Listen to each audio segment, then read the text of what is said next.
Rabbi Isai, welcome back to Yerushalmi Eruvin. We're holding at Perek Shmini Halacha Zayin, which is page 57a, Nun Zayin Amud Aleph. So, we're talking about getting your water on Shabbos into a courtyard from a little ditch or stream which passes through the courtyard. So, so you've got a stream or a ditch with a water going through the courtyard. You cannot get the water out to fill up your buckets on Shabbos because the ditch has got a din of a carmelist. Now you can't take from that into the courtyard, which is of course a private domain. So basically the water's coming from outside the chotzer, right? And it's going through and passing through and then leaving the chotzer. So what Chazal were masaken is, you have to make a mechitza gvar asar tfachim b'knisa u'b'yitzia. So as the water comes in to your courtyard, make sort of a wall on top of it. And then you're sort of designating a wall to sort of keep that water to be part of your courtyard. That's what you're doing. And again, as it leaves the courtyard. So therefore, as long as it's connected to outside, it's got a din of a carmelis. When you make a mechitza on top, again, we virtually bring it down, and as if it goes all the way down, and therefore seals your water, as it were, within your courtyard. Then it's considered separate from the water outside the courtyard, and it's as if it was always in from the beginning in this courtyard, and therefore it's got a din of Rishus Yachid. Rav Yehuda said, Masechet Eruvin. Well, Avel is the name of a town. There was a stream which went through the courtyards in the town. They would take the water in the courtyards based on the advice of the elders. Now they never made any mechitza as the water came in. So you see the walls of the courtyard on top of the water are considered mechitza. Right? There's no need. Basically, they never made a special mechitza. And it seems that the courtyard walls, that is good enough to separate the water from outside the courtyard. You don't have to make a special mechitza to allow you to get water from the stream. The Chaim said back to him, there's no raya from there. There's another reason why they allowed it. There was not the depth. It wasn't really a carmelist stream. It wasn't a depth of 10 tfachim and wide 4 tfachim. So it wasn't a domain in its own right. It wasn't a carmelist. It was botel to the courtyard, and it had a din of Rishus Yachid. If, however, you have a shear of a depth of 10 and a width of 4, then it's got a din of a carmelist, and you can't take the water unless you make a mechitza as it comes in and as it goes up. Masnisa, our mission is talking about a case by Mukha Sarah, where it's 10 tfachim deep, or Chava, and 4 tfachim wide, and then it's got a din of a carmelist. Ufbrutza mikan v'kan, and it goes into the courtyard from one side, it leaves on the other side, and it's considered a carmelist. If it goes in and it doesn't leave, or it comes in, and it's sort of coming from this rishus, it basically got a din of a Rishus Yachid, you can get water. So if it says here, if it comes in and doesn't leave, or the beginning of its leaving is from this courtyard, it sort of leaves this courtyard, this is where it starts, maybe it comes from underground and starts from this courtyard, then you're allowed to take water even though you didn't do a mechitza. So now we're going to come to, what about a stream that's going through an alley, a mavoi, and it leaves it, and again the wall of the mavoi is open where the water comes in, or where the water leaves. How do we rectify the mavoi in this situation? So if it was open from one side where the stream comes in, or where it leaves, you put either lechi or kora, the stick or the board, on one side where the gap is, like any mavoi which is open from one side. If the entry where the Omar comes in, the stream, and where it leaves is both open, you either put a lechi or kora on one side, and you make the other gateway sign. You have the Tzuras Pesach on the other side. Isn't a form of Tzuras Pesach? No. Tzuras Pesach is your doorway, your gateway. Lechi is just a stick. Lechi is a stick, a vertical stick. Kora is the board going across. So you can either put lechi or kora on one side, and you make a Tzuras Pesach on the other side. And that's like a mavoi which goes from street to street, and that's how you rectify it. So there's no heter by making mechitzas teluyas like 10 tfachim high on a stream coming in and out. Like we did learn this with chotzer, because mechitzas teluya, remember, it doesn't reach the ground. So it only helps to fill water from a courtyard. But a mavoi, however, we're not going to allow mechitzas teluya for that. You need the lechi, kora, and Tzuras Pesach. Now back to the din in our Mishnah. A stream that's going in the courtyard, and the stream is 10 tfachim high and 4 tefachim wide, and it's going all the way along the courtyard, right? And it might be go through the courtyards, etc. And there might be houses, on different sides of the stream, and each one has to maybe make an eruv on their own. Basically, if you've got this big stream in between, then each house on the either side, they can't carry things to one another. They've made their own eruv. They can't join together. So how can the people in the courtyard get the same water from the stream if they can't join together? Because you end up with 2 courtyards. You never made an eruv one with the other. The water belongs to both of them. How can they both take water from this? You had all the houses on one side of the stream, and there were no houses on the other side. There was no other courtyard which was forbidding rishus. Now, the stream, we said, it is 10 wide, 10 deep and 4 wide. What about if you don't have those shiurim? Shita hadamil. So one thing is clear: if it's a mukha sarva eno chavar, if it's not 4 wide, mutar taltal you can take from it, and mutar malas you can get water from it, because it's not rishus in its own right. It's like a chatzah which is in the chatzah, and it's a rishus yachid. If it's 4 wide but not 10 deep, shita shmutar taltal. Again, you're allowed to carry it because it's not 10 deep. It's not considered rishus in its own right. But mala malos, are you allowed to fill water for a courtyard from a stream which is not 10 tefachim deep? Maybe you shouldn't do it, because when you take water, we don't know how deep it is. People might think it's 10 deep, you see, and they'll come make a mistake and say, oh, you can fill it even when it's 10 deep, because they might think it's 10 deep. Rav Chinna Amar, he said mutter, it's permitted to get water from it. Rav Mana Amar Asi said it's forbidden. Mas Nisa Pliga, the Brisa seems to argue on Rav Mana. Why? Amrulai, the Chachamim said back to Yehuda, he brought a rye from a stream which is in the town of El. They would get water even though they never made a mechitza. Now, why did they allow it? It wasn't the big size. It was neither 10 deep or 4 wide. It's mashma. The reason of the heter is because both shurim were lacking. Didn't have 10 or 4. If it was 10 deep but not 4 wide, also, is that forbidden? Now, no, not necessarily. That might be permitted, as we said. It must be, as long as one of them's lacking, it's permitted. Right? The time of the heter, because it was, in that case, it was either it wasn't 10 deep, or it wasn't 4 wide. Even if it's 4 wide and not 10 deep, mutter, you're allowed to take water from it. And basically, it's not like Ramana, he forbade you to take it in that situation. That's a question on Ramana. So the Gemara says, well, look, the story was what it was. In that particular stream, it wasn't 10 deep, it wasn't 4 wide. And therefore they mentioned both things it didn't have. It could be, the heter depends on the fact they didn't have 4 wide. Who says that, either one or the other? Not necessarily. Don't start being medayik from the brisa that even if it's 4 wide, it's still permitted. Maybe not. Maybe it's not. Maybe the main heter is the fact that it's got to be 4 wide and maybe not on the depth. So, it could be that, yeah, there's no hechrach to say that either one missing would make it fine. Okay, halacha ches. So we're still talking about getting water on Shabbos. Ketzutzra, which is like a balcony, right? Which is above the sea. So you've got a house at the edge of the sea, and you've got sort of a balcony spreading out over the sea. Now, you cannot get water out of it on Shabbos because you cannot put your bucket straight down through a hole in the ground of this balcony to get water from the sea, because the sea is a kamalis and the balcony is your rishus hayachid. You can't take on Shabbos from the kamalis to the rishus hayachid unless they made. Now, what they have to do is, again, mechitza gavaya asar tvachim. You have to make a sort of enclosed area below the balcony. At your balcony, we'll see. At your balcony, we'll see. Mechitza gavaya asar. You mean to make a wall, 10 tvachim. It says here, bein melamala, whether above the water, so it's connected from underneath the balcony, going round, and then we extend it virtually as if it's going good achis all the way down to the sea. And therefore it becomes one domain. So then when you take the water out, it's coming through your rishus onto your balcony. Bein melamatan, or you are putting it all the way down, you're extending the actual mechitza, and it goes into the water.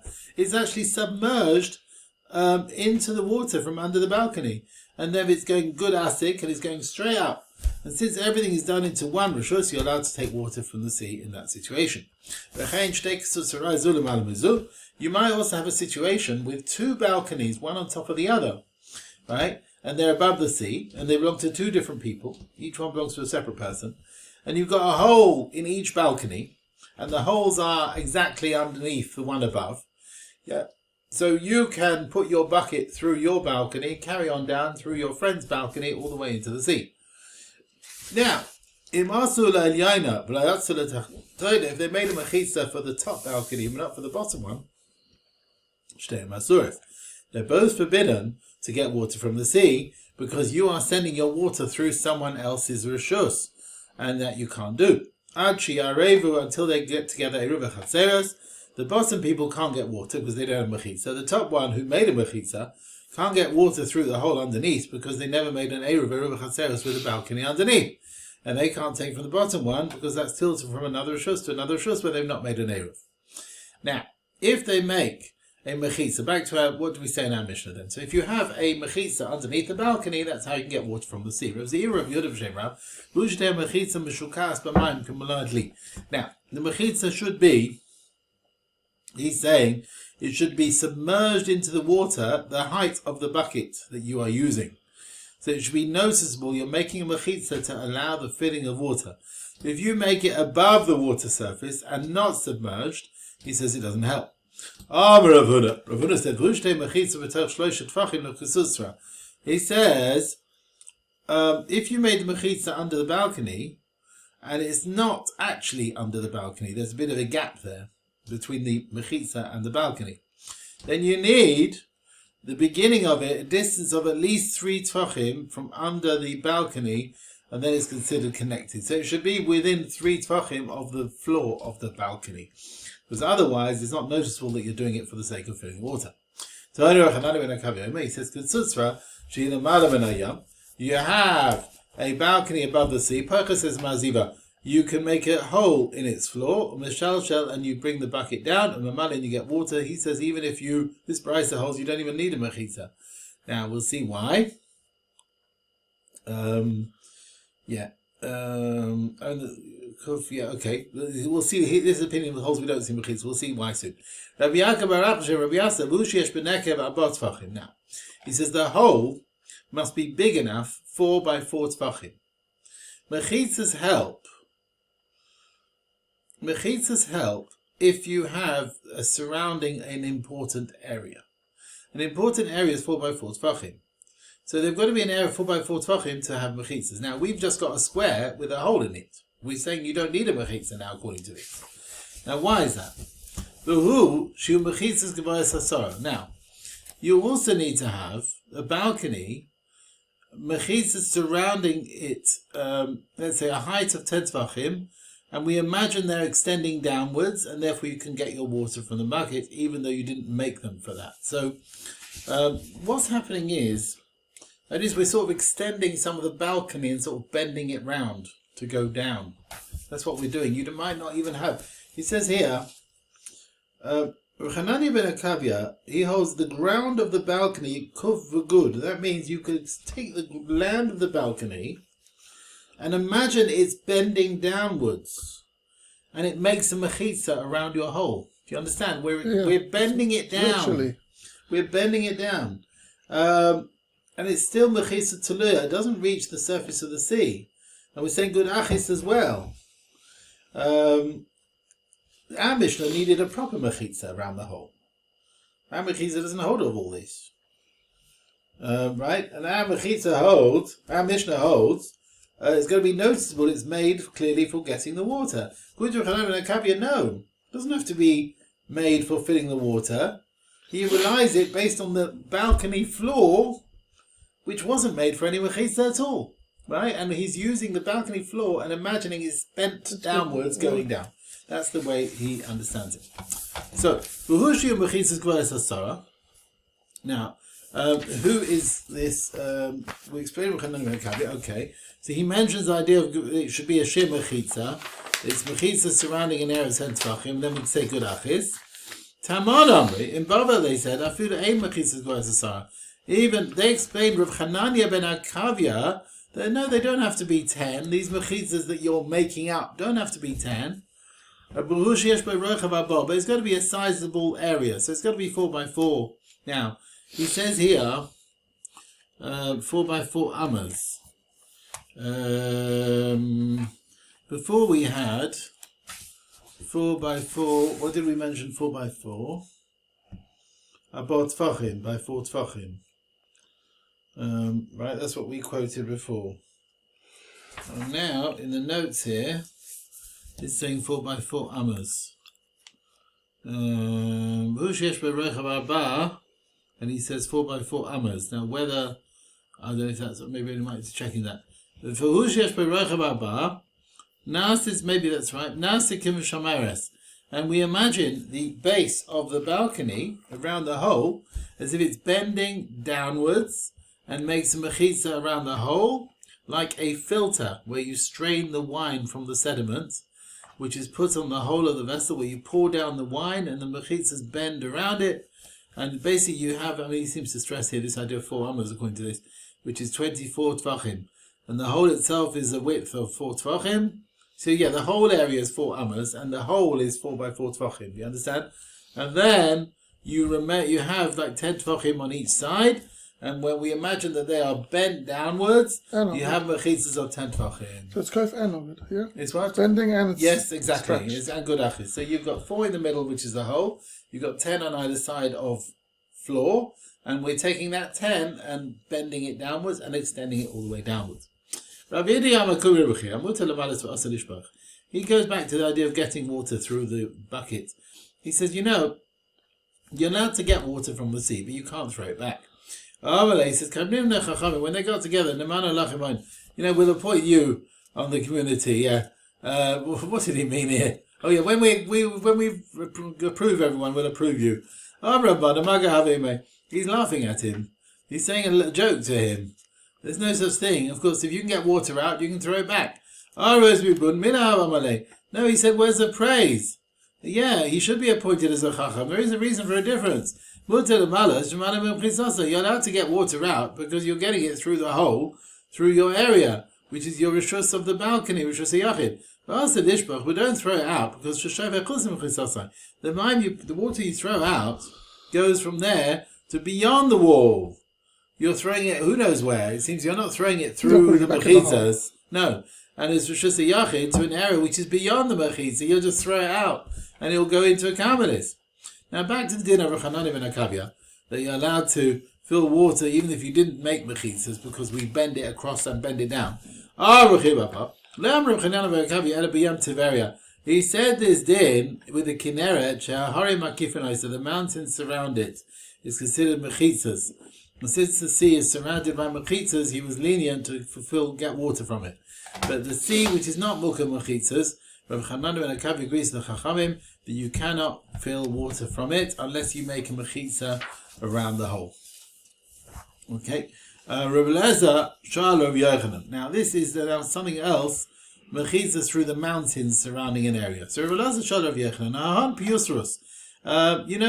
You have a path. Which is not straight, but it bends around the mountains. Right? What's the din? On Shabbos you threw from that path into the street. The street into it. Do we say, look, it's between the mountains, they're like mechitzas, therefore it's like rishus hayachid? Typical Yerushalmi question, right? So the mountains will make this place into rishus hayachid. And you're throwing from the street or the other way, maybe a Chaim, maybe it's rishus hashus, or maybe no. This way, this road is like a rishus rabbim. Amalei says, according to what you want to say, it's surrounded by mountains, it's a private domain, then there's no ever Rishus Rabbim, because every place is surrounded maybe far away by mountains.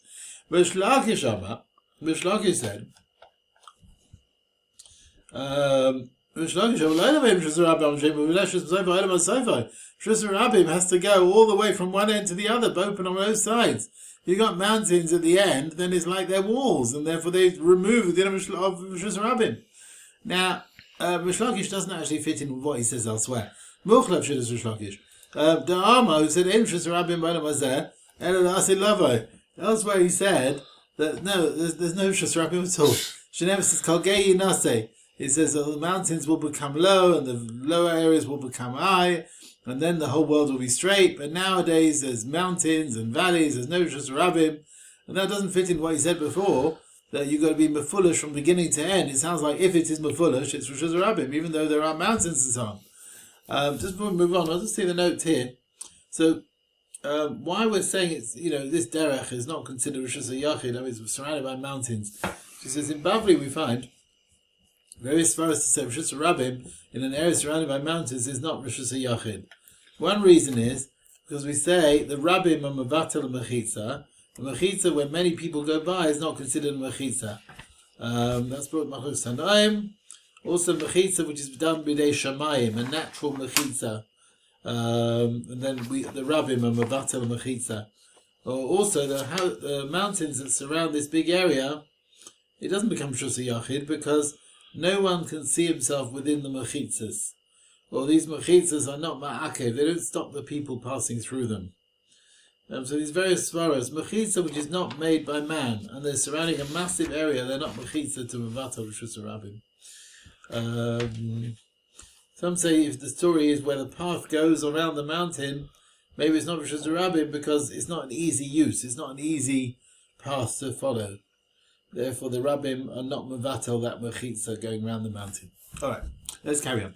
Masnisa Pligal Rish Lakish. The following Mishnah argues on Rish Lakish, seems to go against him. We've learned Ezehi Rishus HaRabim. What is a public domain as far as Tumah is concerned? But Safik Tumah Rishus HaRabim is Tahar. Shuvile Beis Gilgal. This is an area in Eretz Yisrael where they had a mountain there and so on. V'chein gives v'hen. So these paths on this Har Taluk, they bend around.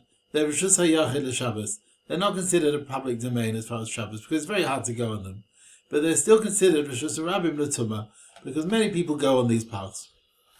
So it sounds like this shvil, this particular base Gilgal shvil, is not considered Rishus HaRabim. But other ways where people like to walk, even though you've got mountains everywhere, they are Rishus HaRabim. That's not like Rish Lakish. And it's a very good question, and we have no answer. Okay, back to the words of Chanan ben Akavya. Then we brought a sugya in Masechet Sukkah, which is connected. Now, Mechitza Tuluya doesn't reach the ground, but it's still kosher with Sukkah. The one we're going to bring is that. Rabbi Yochanan, Rabbi Yosef, when you say Mechitza Tuluya, this Mechitza hanging down is kosher, Elilin and Sukkah, as far as Sukkah is concerned. Avalin and Shabbos, after Rabbi Yosef, even with Rabbi Yosef agrees that it's not considered a Mechitza. With Sukkah, he's a mitzvah to say, he's lenient to rely on a Mechitza going down. Yeah, it's not reaching the ground. But not on Shabbos, which is severe, which is an Issa Skida. So it's all very well, Mechitza helps but not Torah, but Shabbos is more severe, they're machmir not to rely on the Mechitza to Loya, but Sukkah they weren't machmir. Okay.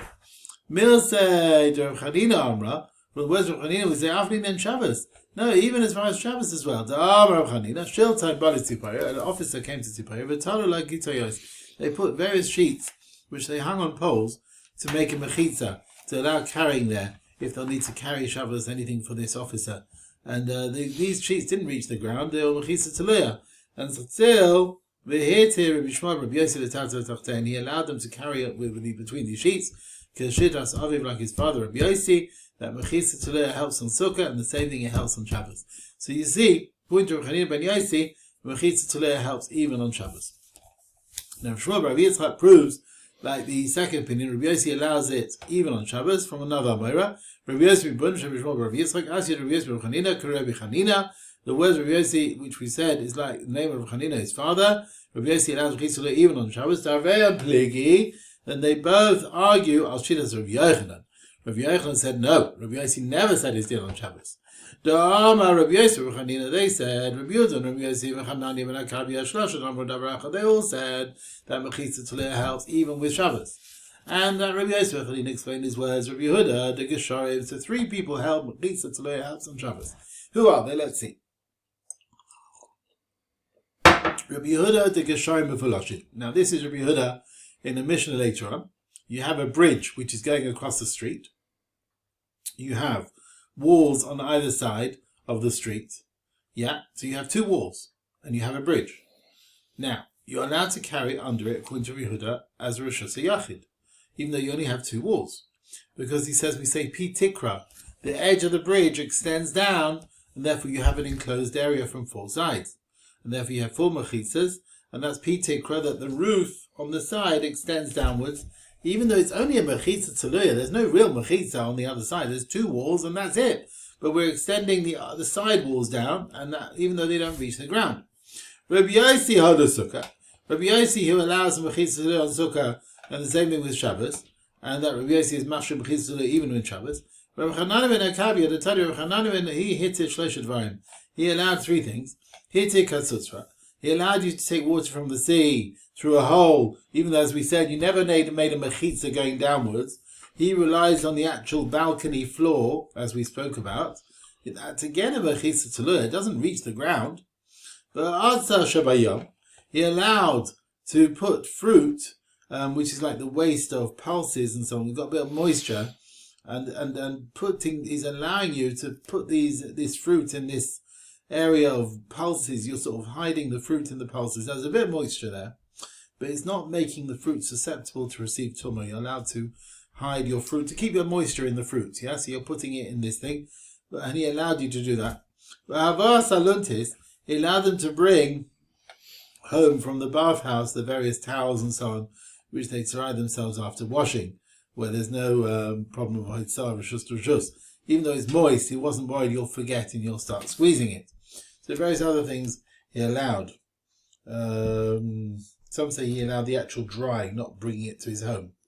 Okay, now, the Gemara comes back to the sefer of our Mishnah, the balcony, one above the other, belonging to two people. So if they don't make an Eruv together, then you can't take through the bottom one, because they didn't make an Eruv together. And you can't take from the bottom one, or from the top one to the top one, to the bottom one. So we bring a member on this. That which you're saying, that you cannot, the top one can't get water, that's only where you're between the two balconies, getting water through the hole in the bottom balcony, which is corresponding to the hole in the top balcony. You're using the same hole going straight down. And you're getting a bucket from the hole of the top through the hole in the bottom to the water. So the bucket is going within the bottom balcony and it's carrying from one to the other, which is forbidden without Eruvin Chatzeros. If, however, you're using water not through the bottom hole, but through passing your bucket beyond the balcony, right? They're making mechitza a bit extended outwards and you're not going through the bottom domain, then mutter, then you're allowed to get water for the top people, even though the bucket goes near to the bottom balcony. That doesn't matter, because it's not going inside, there's no tilt to Rishus to Rishus. The Tadike, also we've learnt in a Brisa, Shalish Ketzutzra Zual Gavazu. Imagine you have three balconies, one on top of the other, and on various floors. And the top one and the bottom one belong to one person, and the middle one belongs to someone else. And they didn't make an Eruv together. So the guy at the top has also the bottom one, but the middle one is someone else. You cannot go from the bottom one to the top one through the middle one, because that's someone else's rishus. You can go straight from the courtyard, from the bottom balcony to the top balcony, and the other way around, straight from the bottom balcony to the top one, and you don't have to worry about it. You're not going through the middle domain, you're going between the two balconies, top and bottom, and even if the tiltle is near to the air of the middle one, that's okay. Yeah. He says the kavanah to say of the Brisa is but that which you're saying you can't carry from the top one to the bottom one through the middle one, that's when you're taking bibifnim through that hole of that middle balcony. However, if it's beyond the hole or nearby mutter, then it's permitted. Rabbi Zira, he said bibifnim also. He said whether mibachutz, but whether you are the tiltle is beyond the middle one or nearby it, is still forbidden. He says taking the airspace near to it, he doesn't like that, not like Ugasi. Now, what we said, which is permitted, that's only the tiltle is not close to the middle one. You've got to be well away from the middle one. The following Brisa argues on Rabbi Yitzchok. He goes against his words. You are allowed to take water from the courtyard, from let's say to a top floor of a building. So bottom floor in the courtyard, you've got top floor in the courtyard, you're allowed to take Kederas Basa, you take some meat, and you put it, Al-Gabeziz, on a ledge, it's all 6 outs from the building outwards. You're sort of leaving your pot on it, on this ledge, which is a low down ledge, and it's cooler there, and you don't want it to get hot in the heat. But in Haisa Chalaim, if, however, someone else had a window, time, let's say between your top floor and you have a ledge, but someone else has a window in between, shelabat tfachim, or 4x4 tfachim, then you cannot put your pot from the attic to the top floor to the ledge close to the airspace of this guy who's got his window there. You're not allowed to carry from one domain, his domain, to another of his domains, from the attic to the ledge, through the rishus of someone else who's not joined together with. So you're not allowed to carry through the avir close to someone else's rishus, because you're not taking the pot through the window, but it's nearby. Now, what does Rishon Yitzchok do to this brayso? How's he going to explain it? According to him, you're allowed to take through the air close to someone else's rishus. So the Gemara answers, he will explain that Bryce is talking about a case where the window and the ledge were parallel, one next to the other, and therefore the ledge is the rishus of the owner of the window, because it's much easier for him to use. And it's talking about where the top one wants to lower his pot from his house to the courtyard, which belongs to him, through the ledge, but the ledge belongs to the owner of the window, and therefore he's actually carrying rishus of shus through someone else's rishus.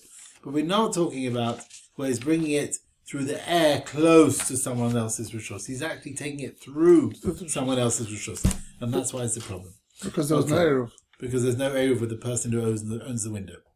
Okay, how long have we done so far? Continue. Yeah? Okay. Chaser shehi alachates. So now, taking water to Rishus Yachid on Shabbos. Now we're talking about pouring water from a Shabbos from Rishus outside. Chaser shehi b'chusa ma'aba amas.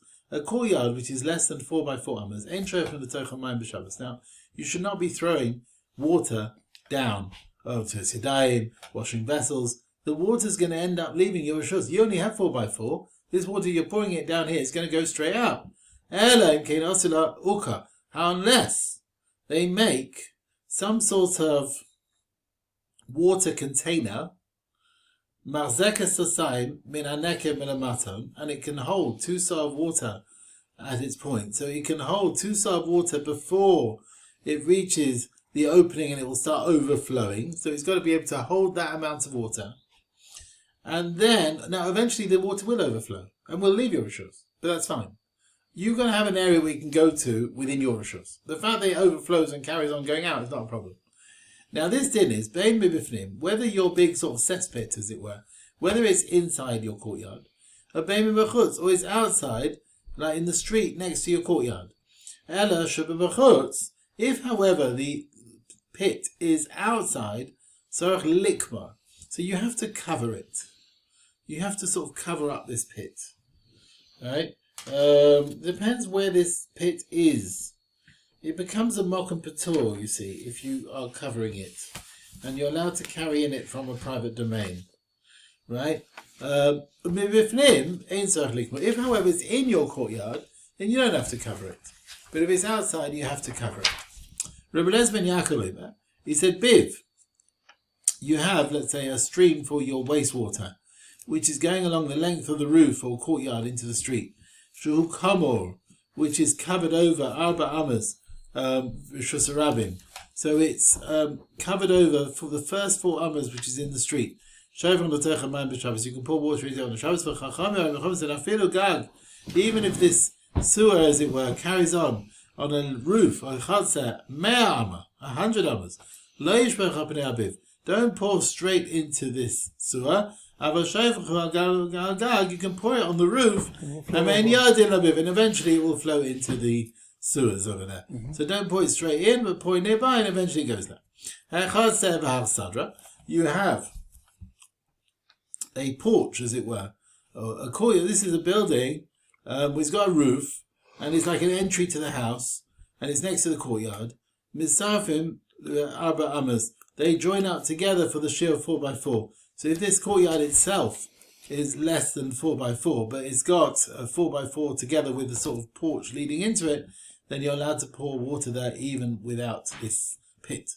Shtei diyatos, you have 2 roofs, let's say, on the people of the courtyard. So you have 2 floors, 2 top floors, zu keneged zu, and they are parallel one with the other.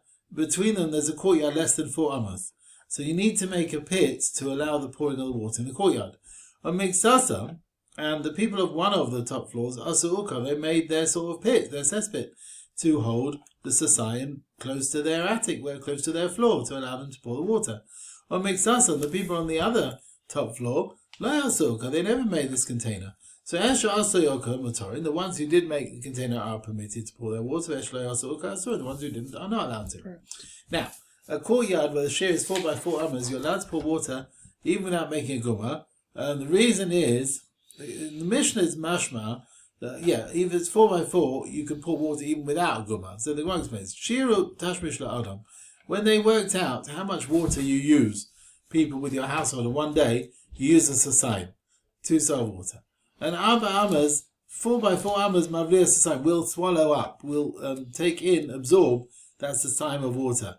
Therefore, if you pour water of that into this courtyard, you don't intend that it's all going to flow into the street. It can get absorbed in your little area, and therefore, even if in the end the water did go into the street, you're not over any issur, and therefore they allow you to pour water into this courtyard on Shabbos. Now, we said in the Mishnah, a courtyard which hasn't got 4x4 amas, the pit that's required to allow you to pour water needs to be big enough to hold a sasayim 2 sar of water. The Gemara brings a machlekes, 2 machlekes tanaim about this. Nikva ha'uka, right?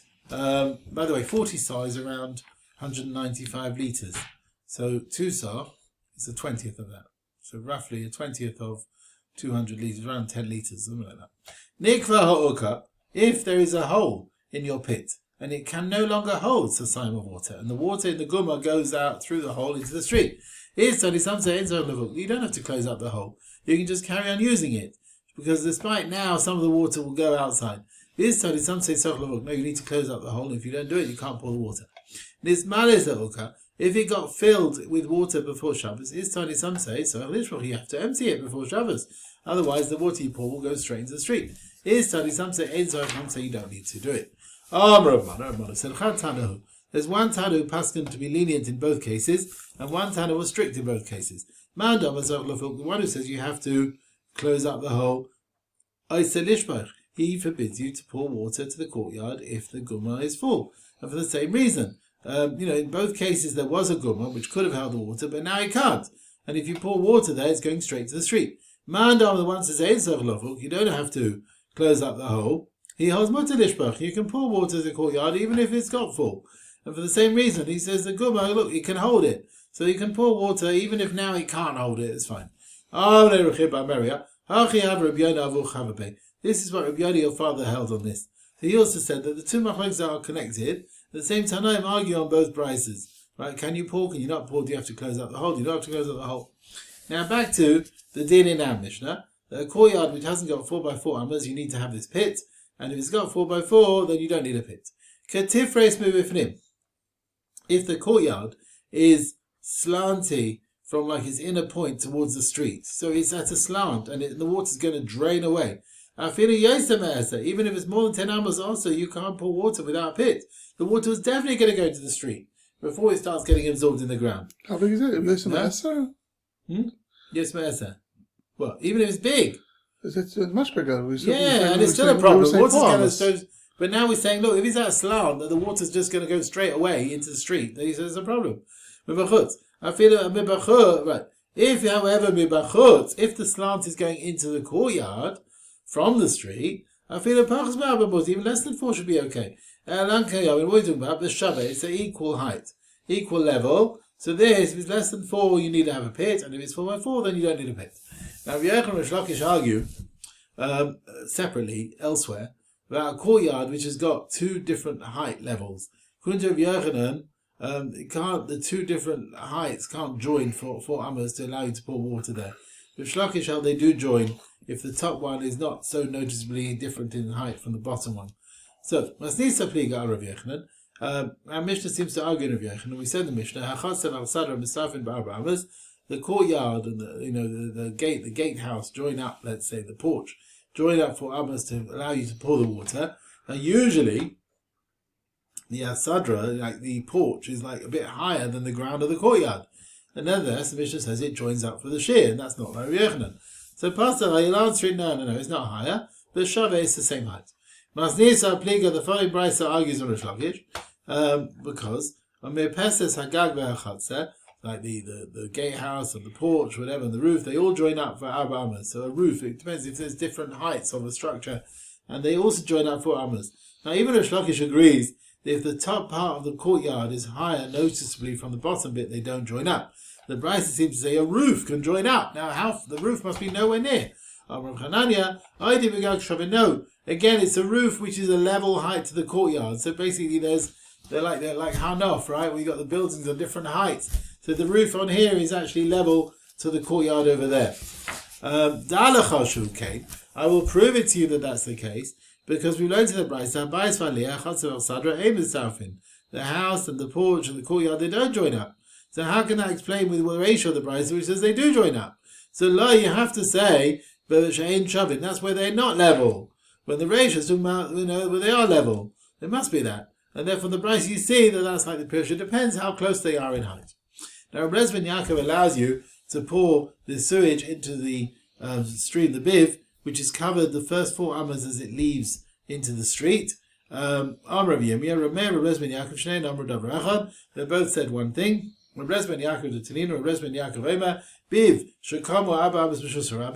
the drains, the sewer is covered 4 amas in the street, so it's got a din of Makom Patur, you can pour water. They said, even if the biv is carried on even if the sewer carries on the length of the roof or courtyard 100 amas, you shouldn't pour water into this stream. Reb Meir in the following brisa we've learnt, you have pipes which are coming from a courtyard into the street, and the ones in these towns are very big and they can hold a sasayim of water, these massive drains. It's got holes and the water that way can leave into the street. You can pour water in. That's the view of Reb Meir. The Brisa continues, the Chachamim forbid until you block it up. Basically you've got to close up the hole so the water doesn't go into the street. So Reb Meir fits in with the words of Reb Yaakov. In our Mishnah, you're allowed to pour water into this sewer, which is covered for 4 amas, the first 4 amas in the street, because these pipes are carrying 4 amas, or even more into the street. According to the Chachamim, it's like the Chachamim in our Mishnah, they forbid you to pour straight into the sewer, right? Even if it's covered. Yeah, they don't allow you to do that.